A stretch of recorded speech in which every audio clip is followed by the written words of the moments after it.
I've noticed something that's very quite peculiar. I've noticed something very common in the men's circle. Whenever a man decides to seek divorce from the wife, whenever a man decides, I want to divorce my partner, there's something that is very quite peculiar about that. And there is no better day to talk about it than today, which is Valentine's Day. I mean, look at me, I'm wearing red. After all, there's love in the air, and so is drama.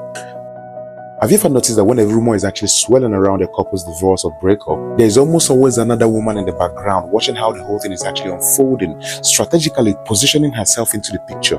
But you won't see her. The moment the divorce is finalized, she steps into the spotlight, making it clear that she has always been in the picture.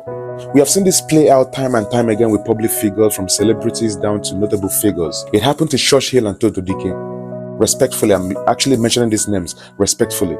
Shortly after that split, this girl, Rosie Moore, which is actually the best friend to Tonto, emerged into the picture. No, I'm not actually criticizing anyone here. Follow me first. It happened to Paul of the defunct P-Square. His new partner became public knowledge almost immediately after his divorce. Yul Edochie, his second wife, surfaced while his first marriage was still making headlines. Then Tubaba, after of Tubaba actually broke record. He actually made history as the first African man to finalize divorce and propose to another one within days. The timing may vary, but the message here is that by the time a man initiates a divorce, he has likely been involved with someone else behind the scene, in the background, whether physically, emotionally, or both. But then in the picture, there is a woman reinforcing this. There is a woman in the picture, in the bigger picture behind the scene. A woman is reinforcing this, whether she's actually manipulating the man behind the scene or a place of love. It usually boils down to one of two things. One, he never truly loved the wife enough to sustain the marriage. Then the new woman saw his weakness, understood his emotional gaps, and strategically positioned herself as a better option. This time around, this is women doing women.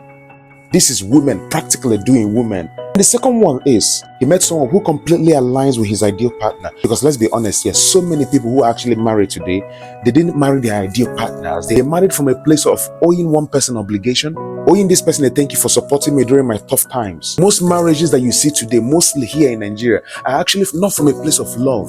If you heard the stories how so many marriages began, you'll be so discouraged to even enter the marriage. But then marriage is a very beautiful thing.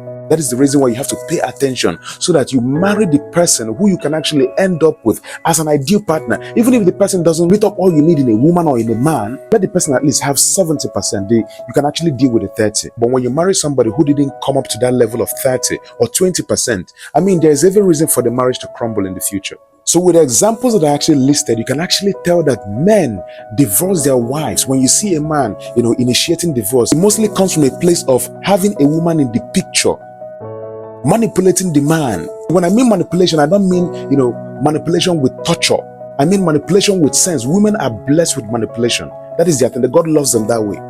So on the other hand, when women actually seek divorce, it's mostly coming from a place of real threats, or from a place of when the resources have actually gone too low to manage the home. Because as a husband to the woman, you need to be providing the resources to manage the home. There needs to be a real reconciliation in the way men and women handle misunderstanding. Instead of feeling obligated to marry somebody out of support, out of a way of saying thank you during their tough times, we should allow these people to just go free. Marry who they want. Find other ways to thank them. You can actually create an everlasting bond with them through business, through anything. And you, as the person who actually supported the person in the long run, don't feel entitled to that. This is exactly what is happening to Annie Dibia. Marry someone who love is mutual, who respect is evident, and whose values aligns with yours, so that your marriage will last a lifetime. Because in the long run, if you don't settle with the very person that actually meets up to that very thing you want, or meets up to that very standard you want in a man to some extent, even if it's 70% or 60%, it's actually manageable.